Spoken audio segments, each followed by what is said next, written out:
نہیں، میری بدقسمتی کی بات یہ ہے، میں سچی بات یہ ہے کہ جب بھی کبھی اس بات کا خیال آتا ہے نا تو مجھے بڑا ہی غم لگتا ہے کہ میں مکہ میں ان سے جا کے کیوں نہیں مل سکا. اپنی مصروفیات کہہ لیجیے یا جس بنیادی مقصد وہاں پہ جو، اور مجھے اس بات کا افسوس ہوتا ہے میں وہاں ان سے کیوں کبھی نہیں نہیں مل مل سکا. سکے. نہیں، میری ملاقات نہیں، اس بات کا بڑا غم لگتا ہے مجھے.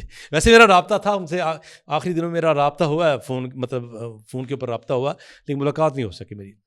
اچھا، میرے ذاتی تاثرات ان کے حوالے سے ہیں. ایک تو یہ کہ میرا ان سے ابتدا ہی میں ایک قلبی تعلق جڑا ہوا تھا، اور اس کی وجوہات بھی ہیں جو آپ جانتے ہیں. تو کیونکہ ان کی جو شخصیت ہے وہ علمی زندگی کی ابتدائی علامہ شمس اللہ قاسم آبادی سے ہوئی ہے. اس بنیاد پر میرا ان سے قلبی تعلق پہلے سے جڑا ہوا تھا. پھر ہمارا علمی تعلق بھی جڑا اور میری ان سے بات چیت رہی، اور جب جڑا تو انہوں نے بڑی حوصلہ افزائی سے بات چیت کی. اچھا، ان کی ایک بہت بڑی خوبی تھی کہ علمی کبر نام کی کوئی چیز نہیں تھی ان میں. عاجزی اتنی تھی کہ چھوٹوں کے ساتھ ایسے بیٹھتے تھے جیسے خود بھی طالب علم ہوں. یہ ان کا کمال ہے. اچھا، لوگوں کی حوصلہ افزائی بہت کرتے تھے. جی ایسے ہی ہے، میں آپ کو بتا رہا ہوں نا کہ میرا ان سے ملاقات نہیں ہوئی، لیکن بالواسطہ بھی کہہ لیجیے کچھ تھوڑا سا رابطہ بھی ہوا تھا بعد میں بھی. ایک تو انہوں نے جب وہ کسی دوست کے ذریعے جب بات ہوئی تو ان کو وہ ملاقات بھی یاد تھی جب ہمارے گھر میں رات ٹھہرے تھے. تو دوسرا یہ کہ میرے بعض مضامین ان کی نظر سے کہیں گزرے ہیں، تو یہ میرے لیے تو یہ اعزاز کی بات ہے. انہوں نے ان کو پسند کیا، اور مطلب یہ ہے کہ یہ آپ نے جو فرمایا نا کہ وہ حوصلہ افزائی کرتے، تو ہمارے لیے تو بڑی حوصلہ افزائی کی بات تھی کہ ان کا ایک جملہ بھی ہمارے لیے سند کی بات ہے. تو میں ان سے ایک دفعہ مذاکر میں نے کہا بھی کہ آپ چھوٹوں کی اتنی حوصلہ افزائی کرتے ہیں اور خود اتنا چھوٹا بن جاتے ہیں کہ آدمی بڑے بندے ہوتے ہیں. ہاں، یہ بڑے بندوں کی نشانی ہوتی ہے. لیکن میں نے کہا کہ سامنے والا بد دماغ ہو تو نرگسیت کا شکار ہو جائے. تو ہنسنے لگے وہ. تو ان میں بڑی خوبیاں تھیں، اور ان کی خوبیوں کی کئی پہلو ہیں. تو اخلاق اور کردار میں تو وہ بہت عالیہ کردار. اچھا، ان کی ایک پہلو ان کی ذات کا بڑا متاثر کن ہے کہ وہ بڑی وسعت قلب کے حامل تھے.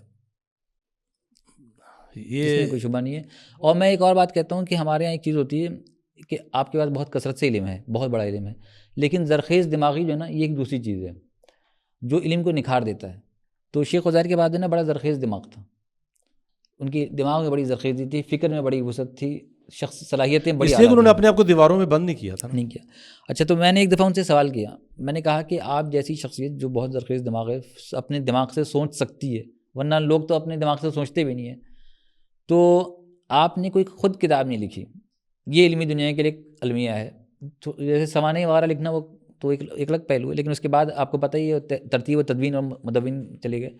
تو انہوں نے کچھ تو اپنی عذر پیش کیا، مجبوریاں بیان کی، لیکن انہوں نے ذکر کیا کہ میری خواہش تھی. پھر میں نے ان سے قریدا کہ بھائی آپ لکھنا کیا چاہتے تھے؟ تو انہوں نے بتایا کہ میں برصغیر کی جو مفکرین گزرے ہیں، سر سید سے لے کے ابھی زمانہ حال تک، وحید الدین خان تک، تو میں ان سبوں کا نا فکر کا جائزہ اور تجزیہ پیش کرنا چاہتا تھا. یہ میرا ایک پروگرام تھا. تو پھر میں نے ان سے فرمائش کی تو انہوں نے اس کی پوری فہرست بھیجی مجھے ایک خط کی شکل میں، اور ان سبوں کے نام لکھے کہ بھائی میں ان لوگوں کا جائزہ لینا چاہتا تھا کہ برصغیر میں ان کی کیا علمی، فکری، نظریاتی اثرات پڑے. تو یہ ان کا ایک کام تھا جو بہرحال وہ کر نہیں سکے. تو میری نظر میں انہوں نے بہرحال بہت بڑا کام کیا کہ اخلاف کو اسلاف سے روشناس کروایا. یہ ان کا بہت بڑا کام ہے. تاہم میں اس بات کا افسوس رہتا ہے کہ خود ان کی اپنے فکر کے جو نا گوشے کھل کے نہیں آ سکے، ان کی اپنی تصنیفات نہیں آ سکیں.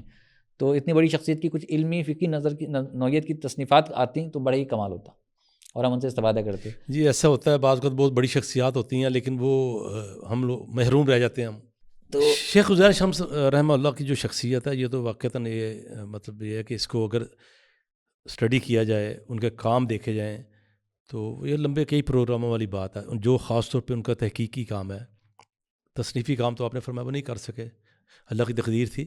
جو ان کا تحقیقی کام ہے اور جن کتابوں پہ انہوں نے کام کیا، اگر ان کا تذکرہ اور تعارف کروایا جائے وہ تو کئی پروگراموں کا معاملہ ہے.